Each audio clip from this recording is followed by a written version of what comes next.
Hey everyone, and welcome to RPG Elite, where we put the RP back into RPG, giving you some tools, some tips, some tutorials, and then we talk about some of the things that's happening in the RPG space so that you can have a more immersive and enjoyable experience in your RPG sessions.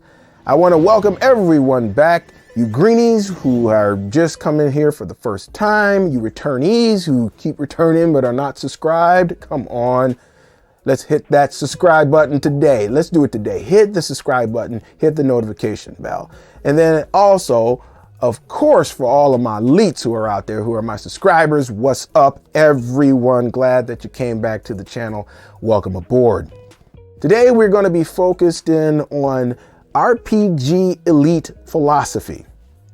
Now, I know that there's some of you who have a problem with the very name of this channel, RPG Elite. There have been people who have expressed it. Some of them have been cool and some of them have been belligerent. And when I try to tell people, listen, the RPG Elite philosophy probably isn't what you think it is. Because the first thing that comes into people's mind is, oh, you must think that you're better than everybody else. And that's not what it means. This is what I'm saying. This is why I make these videos. That's not what it means. But then you got those people who, when you say, hey, that's not what it means, they double down. Well, yes, it is. That's what it means. You just think you're better than everybody else. Okay, those kind of people right there. Okay, I ain't dealing with y'all. All right. I mean, I'm too grown for that and I'm not dealing with y'all. So what I say to y'all is bye, Felicia, because it's like the old saying goes, you ain't got to go home, but you got to get out of here, because I ain't dealing with infantile people who can't have an adult conversation about something or who refuse to be corrected because they think they know everything already. All right. Well, then you can walk on, because, the conversation's over before it's even started, because I'm not even going to waste my time with people like that. And I'm not going to waste my time with people in the comments, in person, in any way. We ain't doing that, okay? So if you actually really want to know what RPG Elite philosophy is, then wait for the first Tuesday of the month when we put these videos out, and you will find out eventually when we wrap it up with all 10 qualities of an RPG Elite. So today we are on RPG Elite quality number 3, and that is RPG Elites are not rules police. So that we're all on the same page here, let's go ahead and just give a general, off the top of the mind definition of what a rules police is in an RPG. A rules police, from this perspective, okay? From this perspective, a rules police is someone who uses the rules for the sole purpose of their benefit and nothing else. Only for the sole purpose of their benefit and nothing else. Now, in preparing for this video, I had to break it down in terms of, okay, so who does this? And I came up with 3 different types of rules police. Now, you may have run into these in your groups back in the day, or you may have somebody in your group that's like this right now, or maybe you're just not sure and you want to know, then this is the place to be. So now you will know after this video how to spot them. Just a small little side note. Understand, these 3 types, these are all reflective of a personality defect. Because you can best believe this. If they are doing this to you in an RPG session, they are doing this in their lives. That's a guarantee. Trust me on this. So let's go with the 3 types. Let's go and define these 3 types of rules police and how they operate. Number 1, the control freak. The control freak uses the rules as their proxy to make sure that all eyes are on them. That it is them that's in the spotlight. It is them getting the glory. That's it. They want to be the ones in charge. They want to be the ones where all the NPCs are talking to them. So for them, it's not about the the collaborative storytelling dynamic that RPGs are founded on, really. It's not about the teamwork dynamic. It's not about that at all. It's about them. That's it. And so they use the rules, right? So they make sure spotlight, hey, all eyes on me. And they want to use it to control everybody too. Because if anybody gets out of, order here, and they start taking up the spotlight, they're going to use a rule to try to take them out of the spotlight. So the spotlight will always be on them. So they'll use the rules though. They won't say it outright. They'll always be trying to use the rules in some way to make sure that that's accomplished. The control freak. Number 2, this is the one that annoys me the most.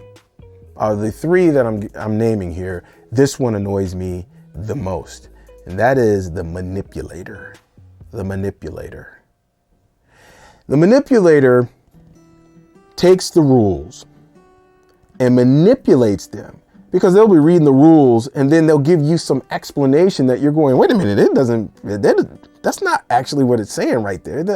No, because it could say, it could mean this, and this. See, they try to manipulate the rules because what they're trying to do is, win. See, they don't understand the storyteller element of RPGs. That's not in it. Even role playing in of itself. See, that's not what for them. It's about winning. And how many times have we gone through this over the years when, new people come into the RPG and GMs who are manipulator rules police will do this. They will even say it when they're not playing, it's me versus the players. Well, it's not that. You don't understand RPGs if that's the case. But then you have players and GMs who do that. Use the rules and manipulate the rules, kind of twist the rules so that they can get the advantage all of the time. NPCs are always more tough and you just can't get over them if the GM is a manipulator. Or if they're a player, then they want the best weapons, they want the best gear, they want the best clothes, they want the best contacts, it's always about winning.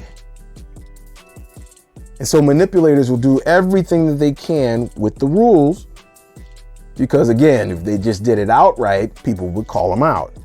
So with the rules, they just twist it a little bit, and they're trying to, it's called eisegesis. They read things into the rules that you're kind of looking at going, that's not what that means.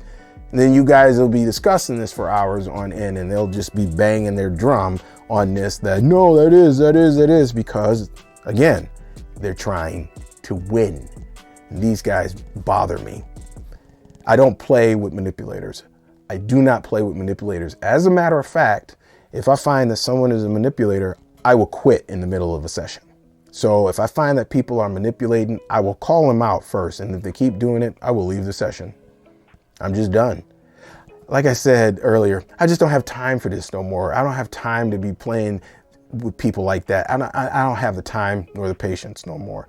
Now, you can call me an old curmudgeon, you can call me mean, you can call me whatever. I'm just not going to waste my time doing that. And I will not play with a manipulator. I won't. The third one, the last one out of all of these, is the comfort seeker. And this one would be the less annoying of the rules police types. Now, the comfort seeker uses the rules to make sure that they stay in a comfort zone.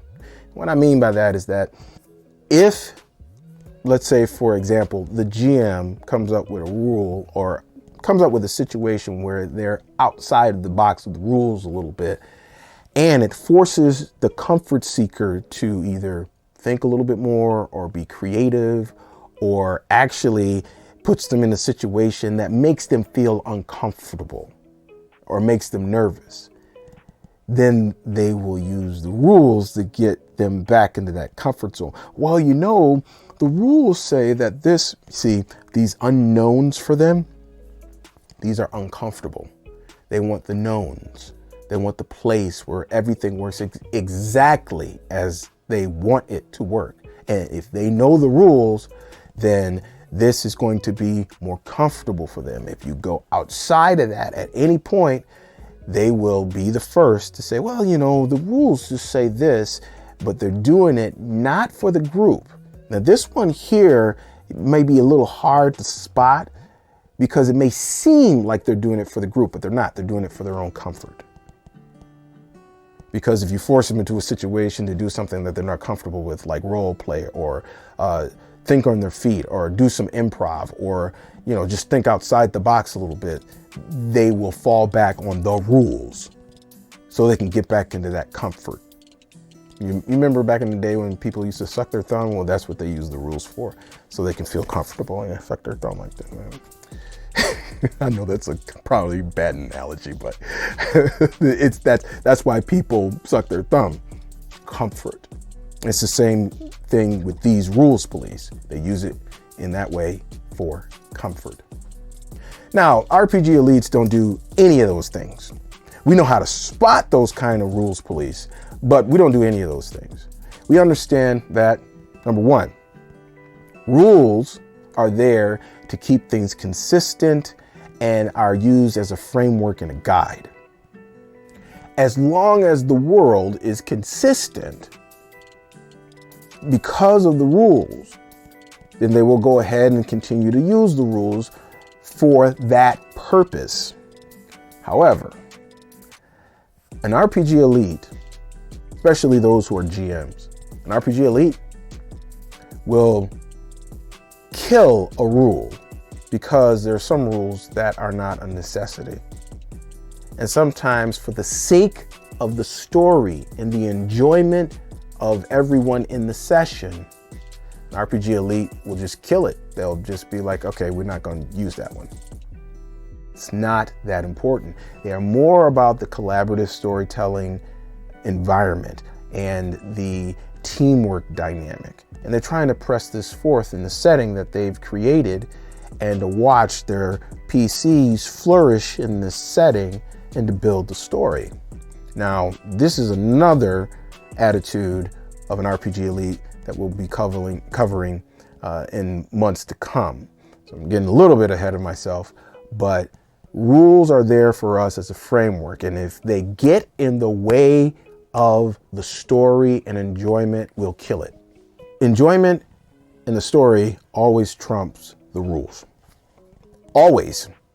That's one way to kill a session, is to point out a rule that just kind of takes the wind out of everything. Be like, oh man, we thought that was really cool, and now we're just gonna go straight with the rules. Yeah, if it's cool and everybody's digging it and it helps the story, then you better kill that rule, at least for this time. That rule needs to go out the window so that everybody can have a more enjoyable experience. So that is why we are not rules police. I give you the reasons why we're not rules police and, you know, give you some different types of rules police. Now, I have a question for you. In your experience playing role-playing games, have you ever run across any one of those three types? And if you have, how did you guys handle it? I'd like to know. Comments below. I am really excited to know you guys. I'm going to read these comments with like anticipation. I really am, because I really want to know how you guys handled it. That's the one thing that I'm looking forward to. All right, well, that's it, folks. That's all I got. That's all I got in me. I got to get out of here. I got to do some more videos as always. But thank you for coming by again. And hey, if you liked what you saw in this video, then go ahead and smash that like button. Smash it. Crush it. Smash it. Puree it. Puree it? Where am I coming up? Where's this stuff coming from, man? Where's this stuff coming from? All right, I got to get out of here. Until next time, Friday, classic tabletop RPG. I'll be here. My hope and prayer is that you will be here. So until then, God willing, happy gaming.